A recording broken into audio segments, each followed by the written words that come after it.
ఏరా పనికెళ్ళలేదా? ఒక నిమిషం, మీతో కొంచెం మాట్లాడాలి. ఏం కావాలంటే దొరగారికి? నాకేం వద్దు. మన ఈశ్వర్ ఒక అమ్మాయిని లవ్ చేస్తున్నాడు, అది ఆ ఇంట్లో తెలిసిపోయింది. వాళ్ళ నాన్న పెద్దవాళ్ళతో మాట్లాడమంటున్నాడు. ఇప్పుడు వాళ్ళ ఇంట్లో అందరూ ఊరెళ్ళారు. వచ్చిన తర్వాత చెప్తాను, వచ్చి మాట్లాడండి. ఇంకా ఏమైనా చేయాలా? ఇది చాలు, మీరు ఇంక ఆఫీస్కి వెళ్ళొచ్చు. కొట్టానంటే చూడు నిన్ను. నువ్వెందుకు మౌనంగా ఉన్నావు? వీడు చెప్పేది నిజమేనా?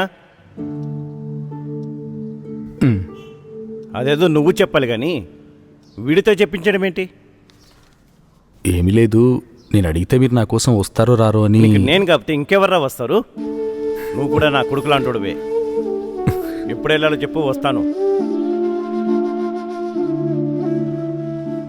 రే నువ్వేంటి మామ ఆయనతో అలా మాట్లాడతావు? నిన్ను కొడతారేమో నాకు కాళ్ళ చేతులు వణికిపోయాయి తెలుసా?